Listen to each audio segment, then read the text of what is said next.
Right. Thank you. No um, problem. so thanks for agreeing to be on the podcast. I hope this is recording because I'm trying a new platform every time that I record it to just see what works Yeah, best. Um, yeah. but yeah, so how are you? I'm good, thanks. How are you? Yeah, not I've too seen you in bad. ages. I know it has been so long. It feels like forever. Um, Yeah, so I thought every time I put, obviously I've done 2 episodes now. Every time I put an episode out, when I text friends and family and the listeners or whatever, I encourage them to send me feedback and ask for hmm topics that they want to hear about. yeah. And without giving too much away, I thought you would be a great person to ask to be on the pod and talk a bit about your life and your sort of story as it was. But first of all, as I said, what how are you? How's lockdown? How's everything? It's good. It's been like honestly, like probably the biggest test, like for my mental health and stuff. Just yeah, it's just at the start I loved it. I was like, oh, it feels like I'm on holiday, but then like I think probably kind of the same as everyone. Your anxiety starts to kick in, and like I'm that kind of person. I think as well when you come from being like a passive being an athlete as well, probably the same for you. You just kind of go crazy a little bit because you're so used to being busy and being active. And Yeah. like at the start, we weren't allowed to go out, and it was just you just feel like you kind of lose your purpose a little bit, don't you? And you just kind of have to, yeah. And like I never spent time like being alone with myself and like with my own thoughts. I'd always stay busy to try and like push them away quite a lot. So that was like difficult, but yeah, it was good. I had to get uh, yeah, I saw a psychologist during lockdown because it did get quite difficult for me. But he really helped me like find like ways to kind of like just manage my stress and just manage things, and he just tried to help me like move on with my life and stuff. So yeah, it's been really good. I think if it wasn't for lockdown, I definitely wouldn't be in the place that I am like now, or kind of on the road to like a better place. It's made Mm. me realise that I kind of had to sort myself out quite a bit. So yeah, it was good. How about for you? How was it? It's been good.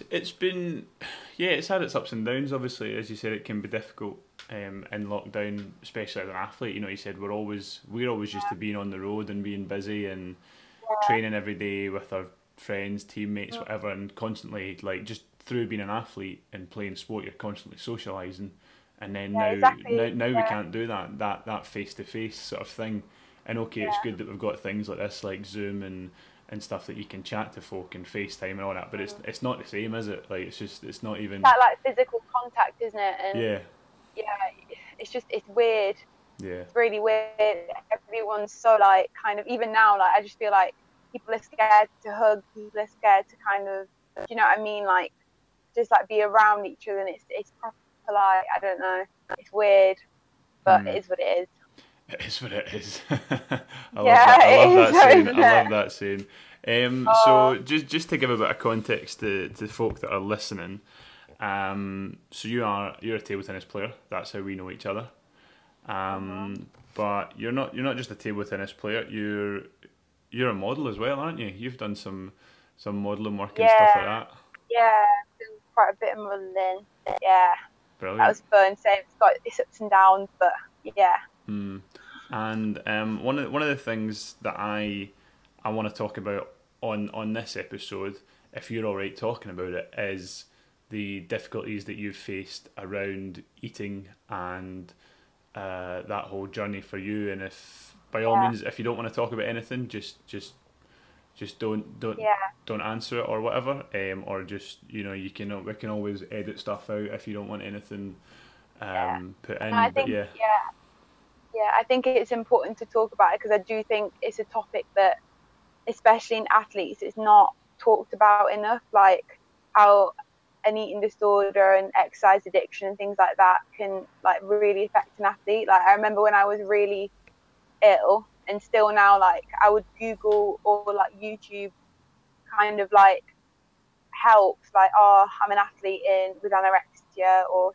and things like that, and there would be nothing. There would be like a couple of videos, but I think it's a different story for a normal person who's not an athlete who develops an exercise addiction and or an eating disorder, and then you've got an athlete who their job is exercising and kind of not looking a certain way, but your body has to perform like a certain way, and it's a complete different story, I think, even for the recovery of like the individual.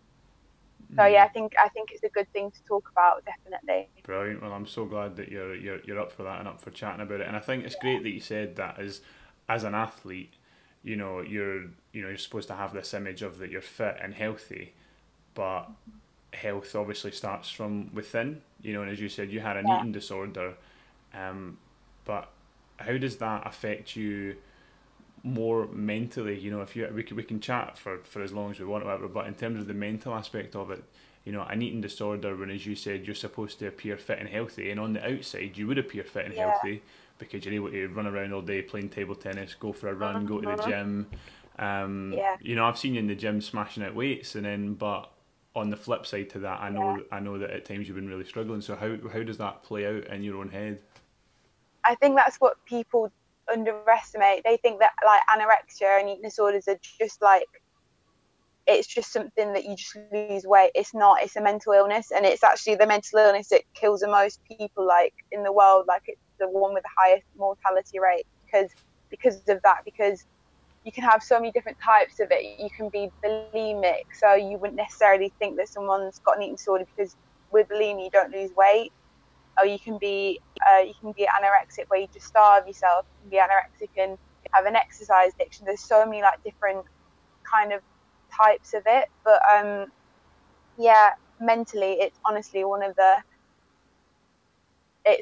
most horriblest illnesses. I would honestly never wish it on anybody, and it is something that I think you have to kind of deal with the rest of your life. Like, not in the sense of you're always going to be kind of in a bad place. I mean, it's like an alcoholic. Like, the person's aware that he can't just go out and have a drink, and like he has to always be conscious that I can't have too many drinks because that will trigger something inside of me that will make like my addiction come back. Because that's what anorexia is. It's like, it's an addiction, but it's a coping mechanism as well. So like mentally it's like this, the like illness is so complicated. People just think when you say to someone, oh, she's anorexic, they'll just say, well, just eat. But it's not, and it's not even a fear of food. It comes from when your brain gets starved, you go into like starvation mode. So your body just essentially starts to shut down. So it becomes like you're kind of in like fight or flight all the time. So like your body just wants to move all the time, and that's where the kind of exercise compulsion comes in, and it starts to slow its metabolism down, so you won't require as much food, and it starts to eat its muscle away. So you saw me when I was at my thinnest, or kind of close to my thinnest, and I still look not muscly, but to other people they would say I still look kind of shredded, but I wasn't healthy at all. Like, I was too lean. I lost my period, and that's still not come back now yet. Even now that I'm kind of on a good road to recovery, that's going to take quite a long time to come back. But mentally, it's like having a bully in your head 24/7 who's telling you, don't eat this, you can't do this.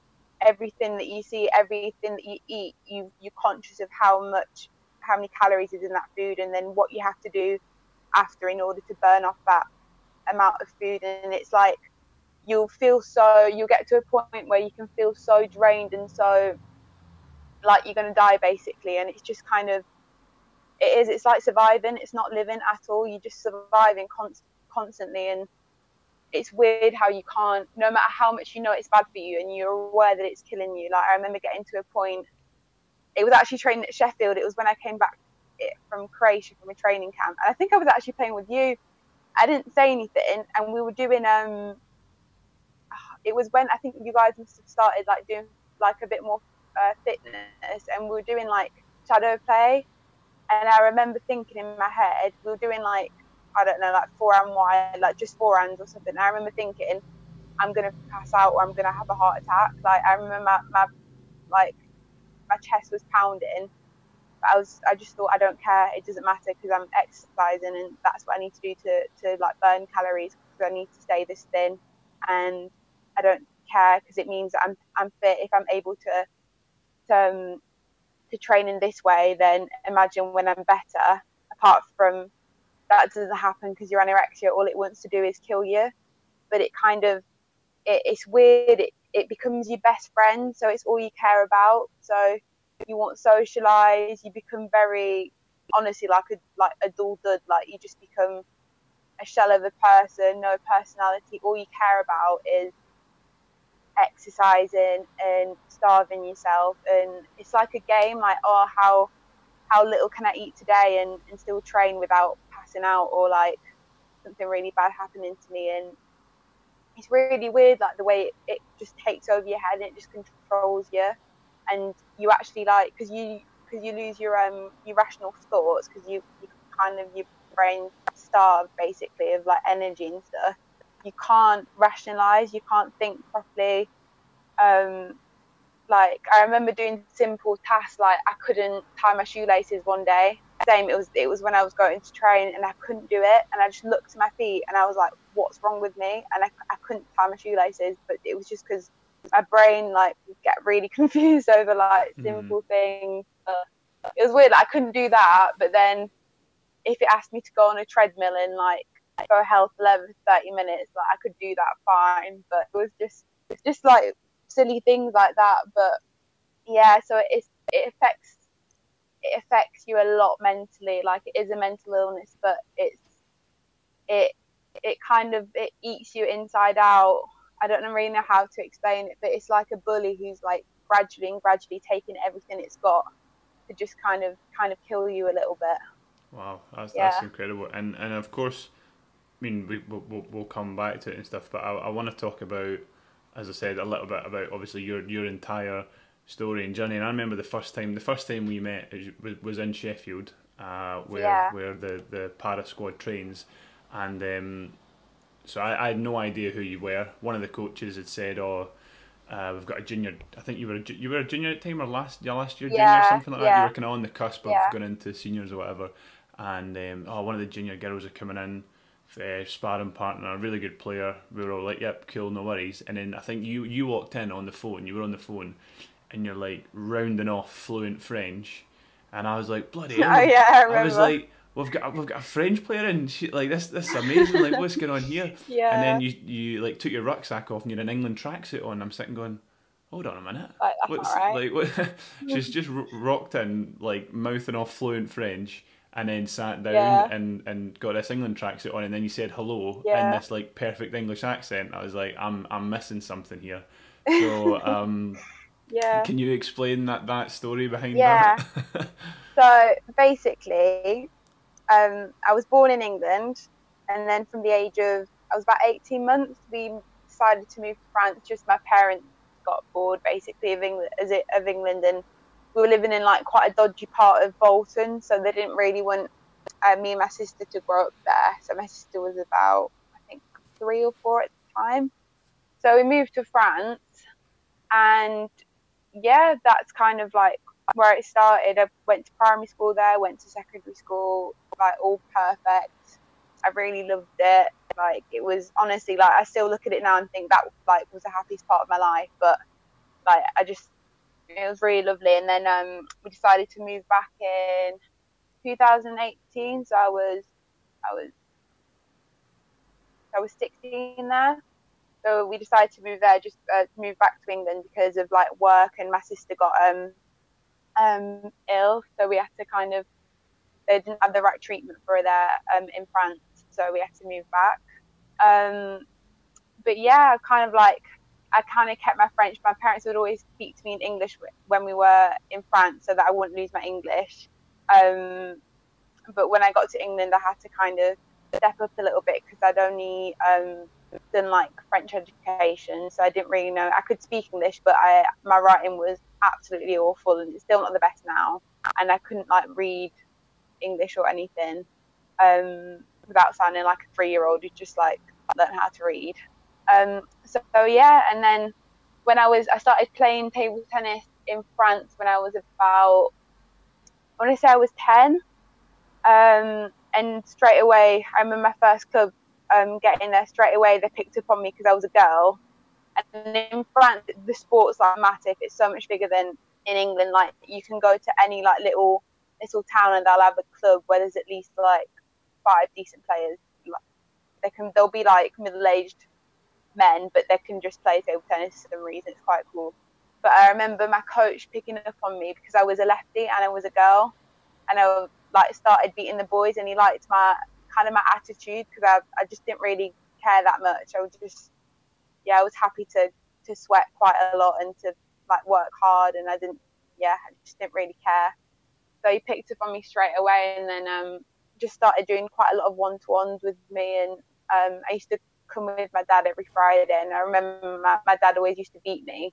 We used to do a match at the end of each session, and I always used to cry because he used to beat me, and it makes me laugh now because he's like such a beginner now, but yeah. And then when I was about 14, I moved into secondary school, and I moved into a French kind of like what Grantham is now, but it was a French kind of county academy. So they'd have like 5 or 6 around the whole of France, and it's kind of the best of that area who were there.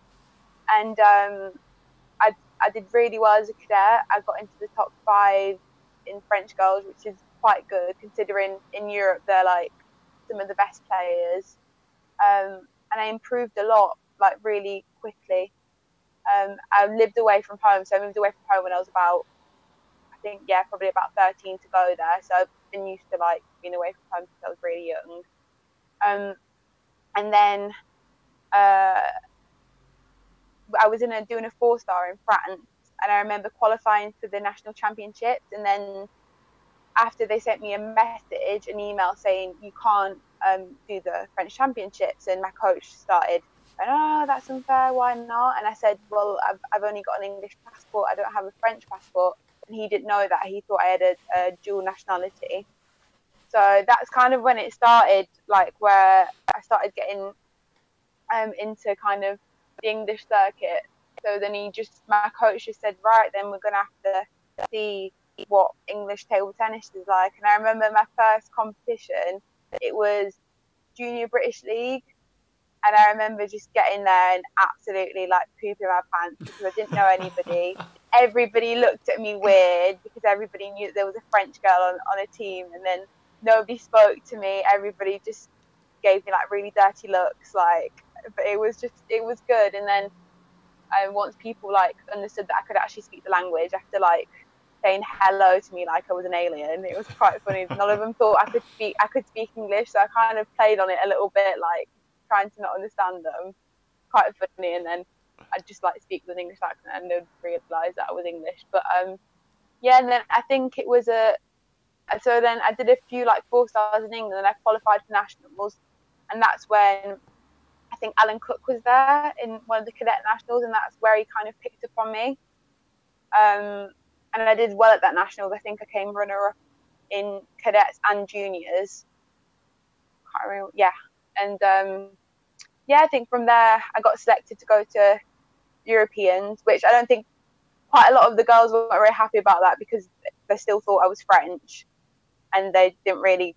I understand though now, like looking back at it, like I kind of played a couple of tournaments and then got selected, and I think some of them were in the circuit for quite a while, so I do understand why there was quite a bit of backlash on that. But and then since then I've just been in the England team, and it's a lot easier now that we moved back to England because I'd have to like travel back to England when we'd go abroad and then travel with the English squad to a different country, so I'd be paying for like 2 flights every time when we still live in France. So that was a positive about moving back.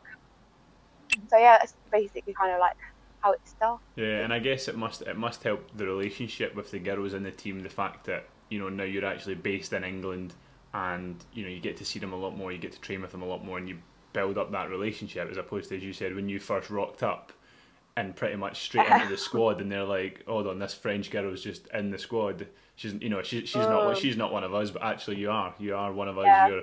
You're English, and obviously it must be much easier in that team dynamic where now you can actually train with the girls whenever you want, pretty Yeah. much, and build that relationship. So that must be amazing. But Yeah. so what is your, do you remember the first time that you maybe had a thought in your head, with regards to the anorexia and stuff, and the mental health? And do you remember the earliest time Mhm. where you thought, oh, hold on a minute, maybe something's not quite right here? Because I know you talked about Yeah. it being a bully, and obviously, you know, that we've all encountered some form of bully in our life. Everyone's had a bully. Mhm. And the thing is, a bully always tries to keep you down, and you know, you might not even know that you're getting bullied. You just think Mhm. that's the way it is, that's life, you know. Yeah. So do you remember an earliest point or whatever where you go, hold on, something's not right, or a point in your life where you thought, I need to stand up to this bully? Mhm. It start now that I look back at it, it did start really early on because, like I said, we moved back to England because my sister was ill, but she was ill with anorexia, so that's why we moved back. Because in France they didn't diagnose it properly, um, so it's kind of run in the family.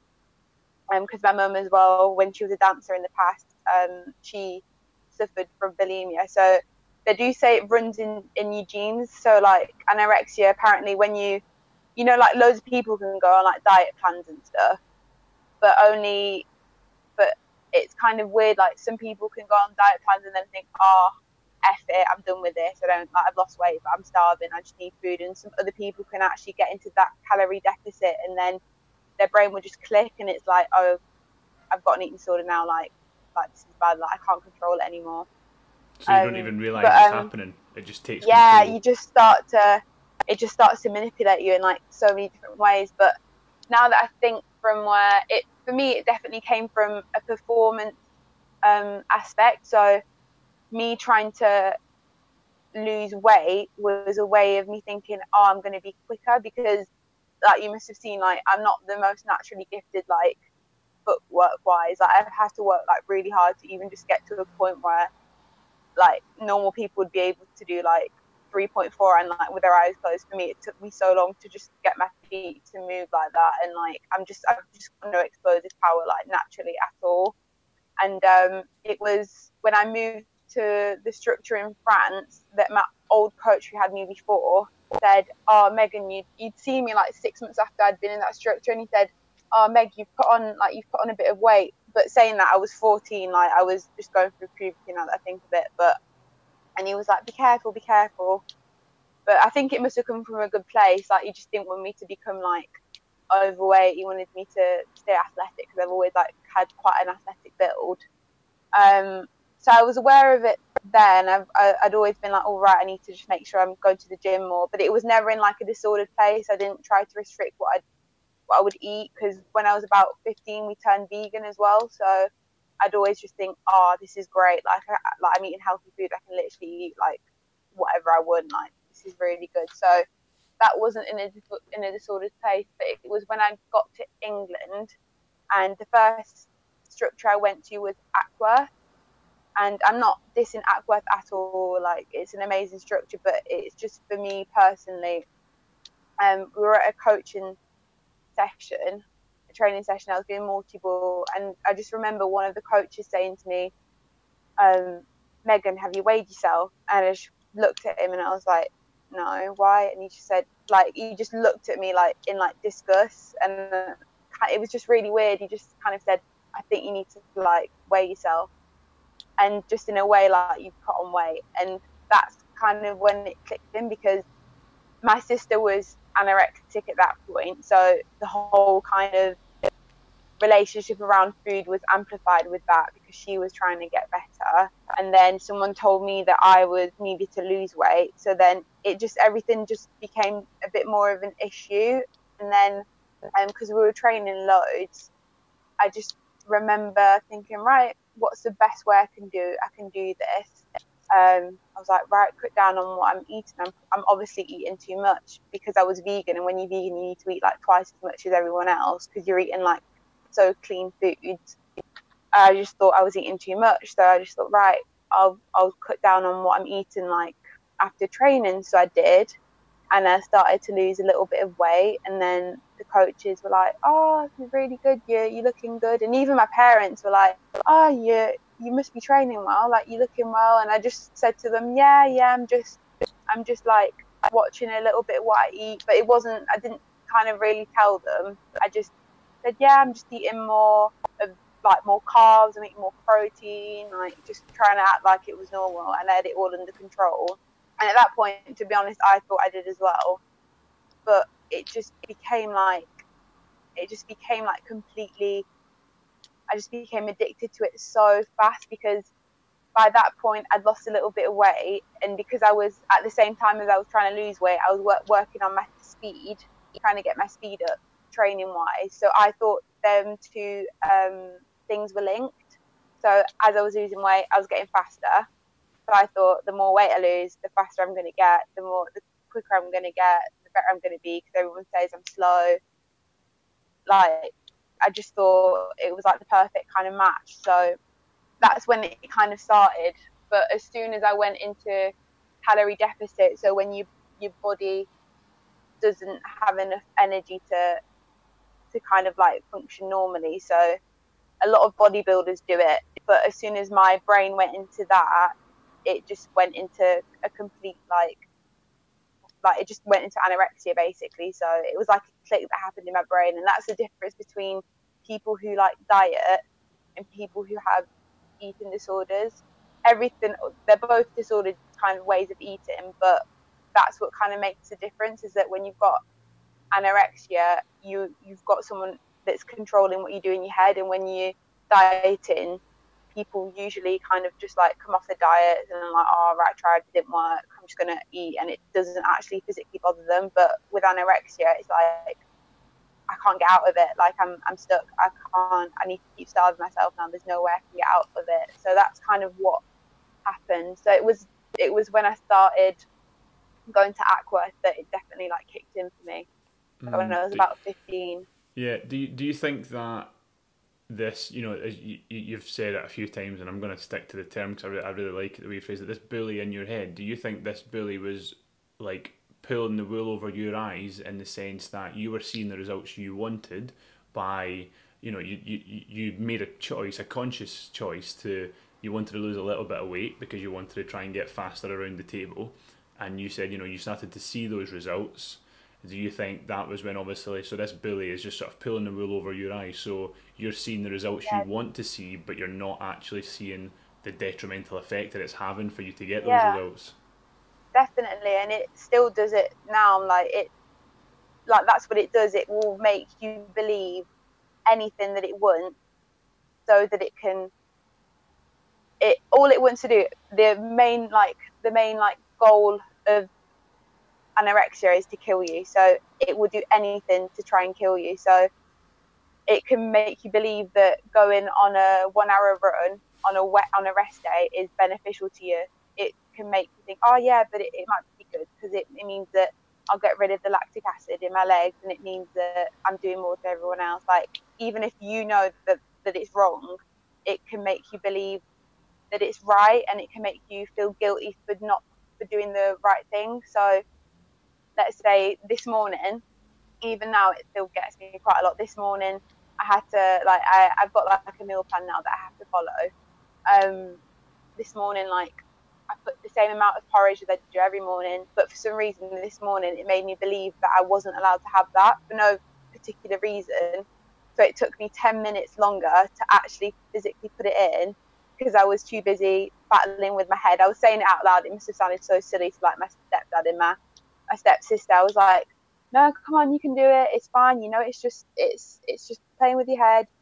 But it's that kind of control that it has over you. So like you say, it just like blindfolds you to what's actually happening. It just makes you believe, and it's weird, it's like it hypnotizes you almost, and it can like make you believe anything, and that what it's doing is completely right. And even if you know it's wrong, it can make you just think that what the right decision is the wrong decision, if that makes sense. Yeah, and it doesn't. But yeah, that to me that definitely makes sense. And actually looking back on when we've trained together, I used to think that you were just super keen on training, like you just wanted to train, like, because we would train together, and then you'd be like, right, when are we going to the gym? And I'm like, bloody hell, give us a rest. You know, we need to go get some lunch and then go to the gym. But you were like, no, like Yeah. when are we in the gym? Mhm. And Did you never like notice as well that every exercise we got to pick, I would always do a footwork? which for people that don't really know table tennis, people usually like would pick a nice easy exercise, and you would Yeah, always like pick serve something speed. like super, not necessarily super complicated, but just super hard work that you would really Yeah. push, Mhm. and again that shows off the, you know, for an outsider looking in, someone that's not inside your head, you know, that just looks like, oh, you're just really keen, you want to work really hard, Yeah, and it's exactly. actually, there must have been days, and there will still be days where you're actually like, you'll be doing that and pushing yourself and pushing yourself and pushing yourself, but you just don't want to. Yeah, and that's the problem as well because, like you say, from an outsider's point of view, like until the coaches were good, like Greg and Matt, they realised there's something wrong. I remember them ringing my parents, but it did take a while, and even until Marcus, the women's coach, he realised people just used to think, look at that, that's hard work, that's work ethic. You all should like be more like Megan. You all should work like Megan is. And I was in my head, I was thinking, Megan's messed up. Like honestly, guys, Yeah, like please don't this be isn't like in a me. health. Yeah, Yeah, I was like, it's not in a healthy place. Like, but and because that's the they thing were giving with prayers, it was mental easier. health. It's such an easy one to mask, isn't it? You know, and there's so many Mhm. different forms of mental health. You know, if you look on my phone here, I'm scrolling through your Instagram, and you are such a happy person on social media. You know, you've got great captions, great photos, and obviously you do your modelling, and in your modelling, you know, you've got these great shots that are professionally taken, and you look Mhm. amazing, and is that something again that helps mask what's going on? You know, because Yeah. again, you're seeing the results of, I'm an international table tennis athlete. I'm a model. I'm doing this, and you can easily post a picture with a nice, happy, cheery caption and a smile, and it looks great. But actually, that's 10 million miles away from the reality that's going on. How does that link in, like being a model? And obviously, I mean, there's, modeling is somewhat notorious for eating disorders and things like that. But how Definitely. does that tie into, as you said, everyone's like, oh, you should be like Megan, but you're like, Mhm. you don't want to be like Megan. How does that work? Yeah. So like there's a few pictures. I don't know if you like scroll down. There's a few pictures where I've got like a sports bra on when I've done like shoots, and I remember um taking them pictures and thinking I don't look thin enough for people to think that I'm ill, which is a really stupid way to think. And I remember taking them pictures and thinking, oh, in my head I look thinner than that. That's not good. So it would have like a negative effect. Or sometimes I would post a picture that like a brand would like make me post and stuff like that, and I had to put something really happy when I was feeling like probably at my lowest, or doing like a, I don't know, like a brand with a deal with the bikini brand or something like that, and I would post pictures, and all I would want was for people to someone to just say like what's wrong, like why have you lost so much weight, like I swear like a year ago you still look fine but you weren't that thin. But and that's it was almost like a cry for help. Sometimes it's you just want someone to see to kind of like see that you're not in a good place. But then like I would post a picture and like that would have my parents saying you look too thin, like your face looks emaciated. But then I would have my friends saying, wow, you look amazing, like that's a really nice like picture, or that's a really nice like who did the photo shoot, like it's amazing, like things like that. But and it just used to make me think, oh, I mustn't be ill enough yet. And that's again a disordered, like that's my eating disorder talking, saying you're not ill enough for people to know, so you're failing at even being anorexic, you're even failing at like trying to starve yourself because people aren't noticing like that you're ill or that something's wrong. And yeah, I think especially like when I was at my lowest, when I would have to post pictures, like I in my head I was like, I can see that like I look emaciated and stuff like that. And even like it came to the point, I remember once doing a photo shoot and the person having to put like weight back on my face. So like I think it was a headshot. I can't really remember. And they were going into my portfolio, and he said we're gonna have to put like um, kind of kind of fill out your cheeks a bit more because like there's a lot of photographers that don't like models that are that thin anymore, because like the world's changing now and things like that. So I remember that, and in my head, it sounds awful, but I remember thinking, wow, this is really cool. It means he thinks I'm too thin. Like, this must mean I finally like reached my goal of being disgustingly like emaciated and like, but it Almost just like used to you've kind of completed like, anorexia. yeah, Yeah. yeah. But then you only complete it when it you're on death's door, really, or Mm. it's weird. So yeah, I don't think modeling like necessarily like triggered it, but I think for people who have eating disorders, I definitely wouldn't recommend it. I think um I remember like there's been a lot of like brands that have reached out to do like sportswear, and I remember at a time where I was going through, I think it was before I relapsed, like my third time, and I remember I was really bloated and put on quite a lot of like weight, and I was gaining weight quite fast, and I just remember refusing like everything for quite a long time, just because I didn't feel comfortable at all in my own skin, and I just thought that people had this perception of me as being like really fit and really athletic, and like I wouldn't stop, and I had this image that I had to keep up that was just so kind of unrealistic that I just didn't want to post anything. I didn't feel comfortable showing people what I looked like, because I didn't feel comfortable in myself. And even now, like, even I had to post um um a bikini picture like last week, and even I looked at that and I can literally like pick myself apart and like see every little thing that I'm not happy with, or yeah. But then I think that's just the way I am as well. I think I always look to like strive to be better. So yeah. And when you say, like relating it back to what you said earlier, you said about people would be like, oh, you're really muscly, you're shredded or whatever, Mhm. and they just thought that's because you work out a lot, and you go to the gym, you do your table tennis and stuff, and you're running.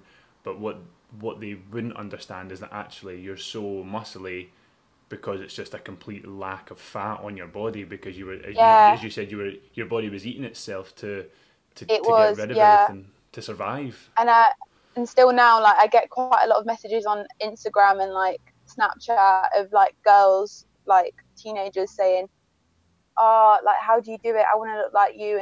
And my heart just breaks my heart, because I just think for a woman needs body fat. She needs a girl needs body fat to function. Like, it's the way it is. But diet culture and social media has made us believe that like that's how we're meant to look. We're meant to look like we're supposed to have a six pack. Like, any girl who's got a really low body fat will not have a period, and that's unhealthy. But for some reason, social media makes you believe that you're meant to look this way. So like it's really sad, really, because it makes me, I don't know, it makes me angry that I managed to get myself in such a state because of what people what I thought people would like to see and what coaches would like to see, but that's not healthy at all. It looks healthy, but that's not the way your body's supposed to look. It's just the way, through years of diet culture and like the way the gym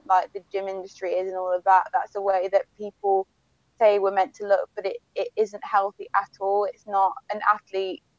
I don't know, like, there's so many athletes that can perform who are not like necessarily absolutely like shredded and got no body fat. It probably will decrease their performance if anything. So yeah, I just remember getting a lot of DMs from like girls just asking me how I managed to get there, like that they weren't happy with their bodies and the way they looked, and all I could say to them, I just said, I'm vegan. I know that helped, because before I got ill, it changed my body composition, like the way my body looked. Like, I was eating healthier, so that's a good thing. But I would always say to them, just don't do it in a disordered way.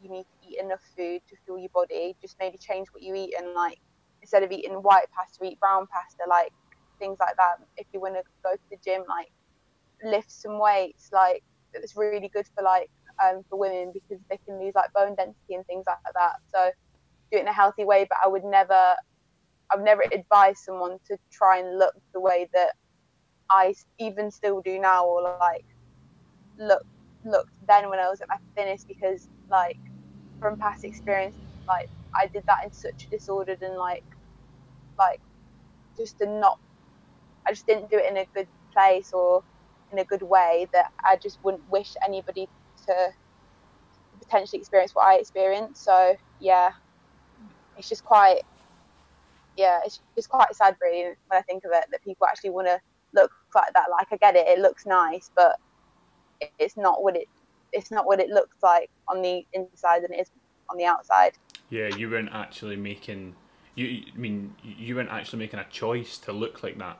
You weren't choosing to starve yourself and to to be in that position. Do you think that being a vegan in some way helped you mask it? I'm not saying in any way, shape or form that veganism is the issue, but with that, what I mean is that you if you were to go out with friends or family or whatever to a restaurant or a shop, was it easier to hide behind being a vegan for your excuse for your excuse of not eating? So if we were to go out for a meal, say me and you went out for a meal and I'd order whatever I wanted to order because I've got this massive menu, would it make it easier for you to go, oh, actually I'm only going to get this little tiny thing because the vegan options aren't great here, or something like that? Yeah, like so many times, like I would say that again, I think veganism, like people think it's associated with eating disorders. Like honestly, it really isn't, and that's why I always struggle promoting my vegan diet, because I can't really do it because I've had anorexia, so people are just going to think that they would probably get an eating disorder if they're vegan, or they'll just lose loads of weight, which isn't the case. But definitely, like as you say, I remember being on training camps or going abroad and making the others, like, encouraging them to go to like steak houses so that I would go with them, because I knew that I wouldn't be able to eat anything, so that they wouldn't force food down me, because I'd be like, oh, it's fine, I'll just get something later. Like I can't eat anything here, because I had to control like everything I did. Or I don't know if you remember once when we went to train at Nottingham once, and I came back with you guys, and you stopped at McDonald's on the way back. No, we didn't. We definitely didn't. We definitely I didn't stop at McDonald's. Yeah, you're throwing me under the bus here. According to Greg, we stopped at the health food You're shop. throwing me right under the bus here. No, we absolutely did stop there. And do you remember? I remember you said you all got a meal, and I remember saying, "No, it's fine. I'll just get the salad." And I knew on that menu there's a vegan burger, and even you said, "I swear there's like a vegetarian burger." Or you were trying to like get me to eat something, because like you were just being like a nice person and like a good friend. You're like, "Yeah, no, you can get the chips." And I was like, "No, I think the chips are cooked in the same like deep fryer." You tricked me, yeah. You absolutely tricked me. You had an answer for everything. Yeah. And I think that's something. You would do, yeah. Yeah, that's something that it took me longer than it should have to realise that there was something going on in terms of your health, because as I said earlier, you would rock up to training with this great, what would be perceived as a great attitude and a great, motivation to go and train. And, it took me too long to realise, and I was seeing you on a fairly regular basis, at least 2-3 times a week for a couple of months. Yeah, definitely. And it took me far too long to realise. And I remember when I did realise, it was kind of, I had noticed that when we'd go to eat lunch as a team, you were starting to forget to bring your own lunch, and then you wouldn't, because of the food that was on offer at the venue, you'd be like, I can't really eat that because I'm a vegan. And I was like, that's fair enough. You can't exactly force anything on you, because that's that's just that's your life choice. And then when you would bring your lunch or things like that, I started to notice that you would just kind of push it around a little bit. Yeah, I wouldn't finish it. My mum used to make me pasta, and I used to pick out all the veg that she would do, and then I used to say to you guys, I'm going to the toilet. I used to do this every single day.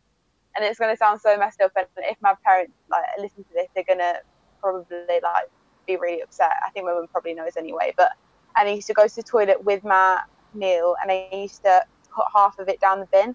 I've never made myself sick, but I used to like chuck all of it in the bin, and then I used to put it back in my bag, and then I was coming home and I was like, oh, you've eaten all this food, it's weird that you're losing weight. Obviously she knew that I hadn't eaten, so like she's not stupid, but she was just too like scared of what I was gonna say if she brought it up. But yeah, I think you were definitely one of the like first people to actually like ask me like, are you okay, like you've lost a bit of weight, like are you all right? But Because I remember training one day and I could yeah. just see like your collarbone coming out of your t-shirt, Mhm. and I was like, I shouldn't be seeing that. You know what I mean? Like it looked like you Yeah. were just like popping out like this, and I was like, wow, that's. I was like, I maybe need to say something here, um, Mhm. and it was like mid exercise or whatever. I was like, are you all right? And you were like, not really, and you were so open and honest, and I was like, I should Yeah. have asked so Yeah. much longer ago. You know, I should have Mhm. asked earlier when I first thought maybe. But then, as you said, you were so good at hiding it. You know, as I said, you look on Yeah. social media, you talk to you're a happy, smiley person. As Mhm. you know, you found, let's say, a coping mechanism of getting rid of your food. You found a way to hide what you didn't want people to see. You know, so you didn't want to see, Yeah.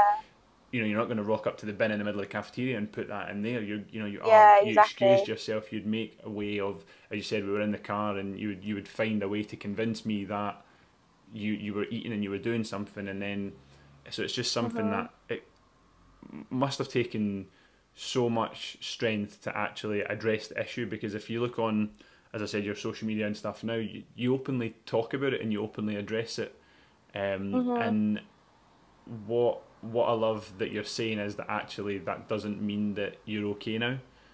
It just shows that Yeah. you're trying to Definitely. make more of a voice for Yeah. yourself, in the hope that one day if you keep making more of a voice for yourself, that's the only one that you'll hear. You know, and the fact that, Mhm. as you said, you've relapsed like 3 times. Um, Mhm. I think that's amazing because it shows that, you know, obviously it's not amazing that you've relapsed, but it's amazing that you find that strength to Yeah. try it again. You know, and the fact that Yeah. you're then holding your hands up and saying, actually, you know what, I've failed at my ultimate goal here to, you know, to get completely better, but I'm going to try again, Mhm. and I'm going to try again, and Yeah. that resilience is just fantastic. Yeah. You know, so what does it feel like when someone, a friend or a family, actually finds the courage to reach out to you and ask, are you all right, how you doing? Like Mhm. that must give you some real Yeah. confidence. Yeah. It did. Like from people like you, or like I remember Will as well. Like we were halfway during an exercise, and I just remember saying to him, "I'm absolutely freezing," and he was like, "Make doing footwork." But again, that's like when you're underweight, you're just cold all the time. So like that was another thing. And he was like, "Right, are you okay?" Because I think he must have struggled a little bit with some, not an eating disorder, but I remember just him saying like, "Oh, we've all got our demons and stuff." So kind of had a chat with me about that. That was nice. But my family, they like I felt that's why I think I managed to hide it from so long. That's why I would stay away from like for so long. Like if I could stay at Sheffield for the whole week without going back, I would do. And then on weekends I would go up to Grantham if I could, because I felt so embarrassed about the fact that I wasn't okay, because my sister was so ill, she was struggling, and I was the first person, which I hold my hands up to now, like when she was really ill, said like she just needs to get a grip, like it's just in her head, because I didn't understand what mental like illness was. And I think that's what happened to a lot of people. And I just said she just needs to eat, like she's just using it as a like a lot of people think you're using it for attention. I used to think, oh, she's just doing it because like, I play table tennis and you and dad like put more time towards me, like I don't like, yeah, I don't get it, I don't get why she's doing it, she just needs to get better, get a grip of herself. And then when it happened to me, like I just thought I can't tell anybody, because and I don't want people to worry about me, because I felt like such a burden, and I was in such a bad place where I honestly I just thought I can't tell my mum and my dad that I'm not okay, because that means they'll have two daughters that they need to worry about. I'm supposed to be the stronger one in the family that kind of brings brings everyone happiness, that has kind of got their like knows what they're going to do with their life. Like I'm so lucky, I get to travel the world. So it was really, really difficult. And I remember I remember just it was when Greg rang my mum and said Megan's not okay, and then I remember ringing my mum ringing me after, and she just went, "It's happened to you, hasn't it?" And I just remember breaking down and just saying, like, just apologising. I was at the train station at Sheffield. I think actually you just dropped me off, you or Ash, because you would both like drop me off. It might have been Bliss, I'm not too sure, but and I remember just breaking down, and I missed my train because I was too busy crying, so I had to wait another hour. And I was just apologising and said, "I'm so sorry, I've let you down. Like, I just feel like such a burden." And that was the first time where I'd had like suicidal thoughts as well, because I just thought I'm going to cause too much pain to my parents because they've seen what my sister put them through.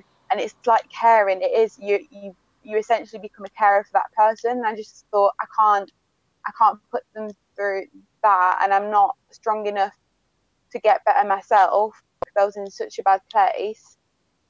I just thought, I'm like, there's no point. I can't see a way out of it. There's literally no point. So I just decided to just, yeah, I told my mum, and then she essentially told I think she must have told like my auntie or something, and then my auntie sent me a text and was like, "Oh, I hope you're okay." And I was just really embarrassed. But then after a while, I thought, like, I shouldn't really be embarrassed that they're like worrying about me. It means they're caring, that they love me. So yeah, after that, I just had to swallow my pride basically and just think, yeah, it's not where I want to be, but it's happened and I have to accept it now, and it doesn't define me. It's just something that's part of me and that I have to deal with. But I refuse to be defined by like this illness, and I think that's what kind of gave me the drive to like recover as well, or like to try and recover like I have done like in the past, and like now I'm trying to get better. And yeah, so you kind of have to swallow your pride and just accept help, really, I think. And for girls and or guys or whoever it is that's out there, struggling with mental health or an eating disorder, how do you have any insight on like how do they go about finding that health? It's great that we can have this conversation, but ultimately I guess it's a pointless conversation if we don't provide that value to someone. Yeah, So how of do they course. get that help? So I remember the first time I went into recovery, I was underweight for me. I knew I was underweight, but for a BMI chart, I was still in the healthy weight range. This is why recovery in anorexia is so difficult unless you are literally on the verge of dying, because they take it kind of off BMI. So I remember going to an eating disorder clinic, and I said to them, like, told them everything that was wrong with me, and they didn't diagnose me with anorexia because I wasn't at a low enough weight the first time, which when you're anorexic makes your brain think, right, what we're going to do then, we're going to starve up, we're going to get even iller so that I can ask for help, because I'm obviously not ill enough. So it kind of fuels it more than anything. So I do know that eating disorder clinics are great. Like, for like my sister tried it, it didn't work for her, but I know a lot of people who have been to like clinics, and it's really helped. And there's a lot of clinics in the NHS that you can reach out to. But again, I think anybody with an eating disorder sort of knows that they have it. They know that something's wrong, like, or someone will tell them that something's wrong. YouTube videos help a lot. Um, I watched. There's this woman called Tabitha Farrar, and she's amazing. She recovered from anorexia. She had anorexia for about 30 years, and she just does loads of like really cool videos on like what you need to do in recovery. There's just, yeah, YouTube helped a lot, and it helped my sister a lot. And you kind of, it's really nice because you can form a community with loads of different people that have the same like mental health issues as you, but you're not. It makes you think that you're not alone and you're not completely crazy. That other people are struggling with this, and other people are getting better, and other people are struggling, and other people are crying over the fact that they have to eat, that they're going to have bread for their dinner as well, and that you're not just stupid, like really stupid things like that. But that was really helpful. And then you can be like sections when you're very, very, very ill. You can get put into, I don't really know what it's called. It's like a little, I don't really know. It's like a kind of a home for like anorexics and people with mental health problems, and they're there for I think a few months until they put on enough weight, and then they're on a food plan. But they cost a lot of money. That I remember, it wasn't so long ago actually.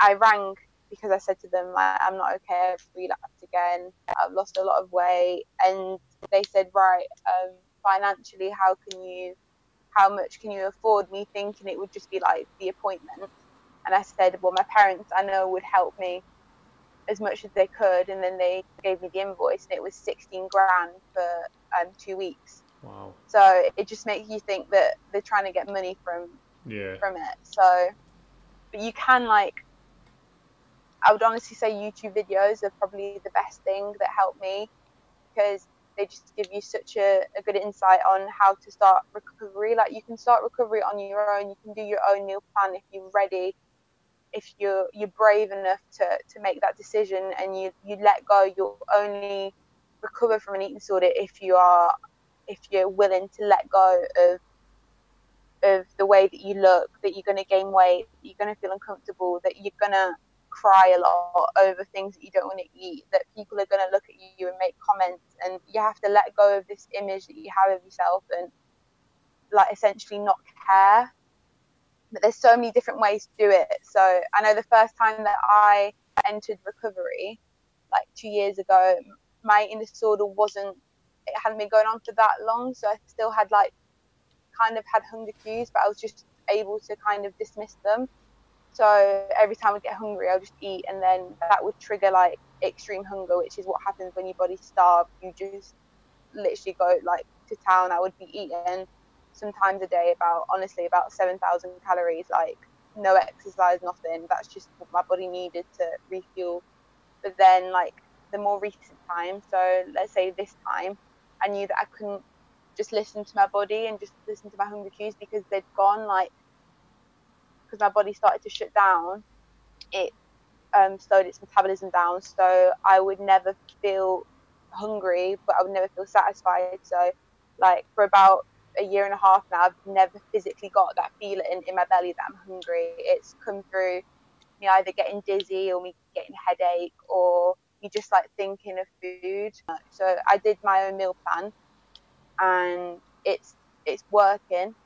Like, yeah, this for me is working now. I don't know if it's going to keep working, but that's okay as long as I'm trying everything I can to recover. And like when I find that it's not working, that I'm struggling a bit more, then I'll try something else. And yeah, there's so many different ways to do it really, but I think just get help and just speak to someone about it. Anybody that like cares about you, or even who you don't think cares, they'll know that I think it's something that people are starting to come to terms with and realise that anorexia is quite severe, and eating disorder is dangerous. So if you're struggling with food, or it can be like the slightest thing, just like speak to someone, because it's just so important, because it can escalate so fast and you can get yourself in such a dark place so quickly, that it's definitely worth it. Like, even if you're having like bad body image like days, and you think that you need to restrict on food in order to like combat that's disorder, that's not right. Like, you need to talk to someone about that. It's really important, I think, especially for anybody, but especially an athlete who's exercising on top of that. It's really important to reach out and to get help. Yeah, I love that you've really stressed that in the last few sort of minutes there, is that you need to talk to someone, and you know the sooner you do that, the better. And obviously, I mean, you'll know from experience that's not always the easiest of things to do, but actually doing it can change your life in such a better way. Just at least like keep is that people need to get help, because from that help, then they'll be able to they'll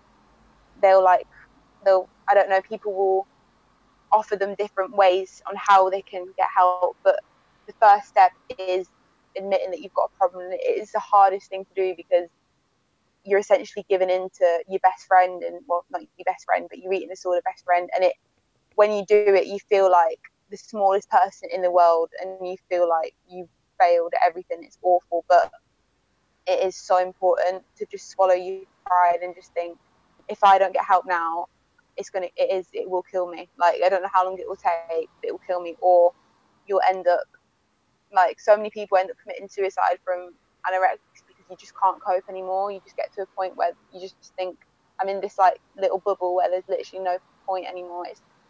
It's not, you're not living. So yeah. I think that's such a great, powerful message, that I reckon we should actually probably end on that, because it's such a great, you know, way to wrap it up. But before we do say our goodbyes, as you've both said loads throughout this, you are a vegan, and I want to know, do you go for, like, I know that you're very much plant-based, do you ever go for like a vegan, I see them in the shops now, it's like a vegan sausage, do you ever go for a vegan alternative? or do you just nah, I'm a proper vegan, I'm not even gonna touch that? Well, I do prefer eating like in general, the reason I stopped eating meat because I genuinely didn't like it. So, but like, that was something that I was scared for with my anorexia for so long, was like going for, like, you know, there's like Beyond Burgers, like things like that. But yeah, like if I want a burger, I'm not gonna fill it with like a bean patty. I'm gonna go for like a big juicy, like, vegan steak. And yeah, it's nice. Like, you need to enjoy yourself. There's so much vegan like food now that's like junk food, and you can literally replace anything. So I think, yeah, like, my diet is 80% pretty clean and good, but like, I'll happily eat a packet of veggie sausages or things like that, and yeah, they taste nice, so why not? Well, you say that, you say they taste nice. I'm gonna put that to the test, because I was at a little bakery earlier, picking up a few things, and I noticed on the menu they had a vegan banana rum loaf. Right, so here it is here. I've got it here. This is the first ever vegan. Look at the size of that banana in there. This is the first. Oh my gosh! First vegan product I've ever bought. Wait, where did you get it from? A little cafe in Glasgow. Oh, okay, you'll love it. So, well, you say that. It looks all right. It looks tasty. So this is the first vegan product. First vegan product I've ever bought. So let's give it a go.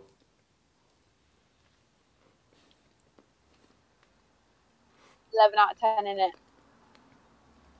I tell you what, I'm talking my mouth full, but that is very tasty. It's nice. That is very tasty. You can't taste the difference, can you? With like cakes and stuff. Banana rum loaf.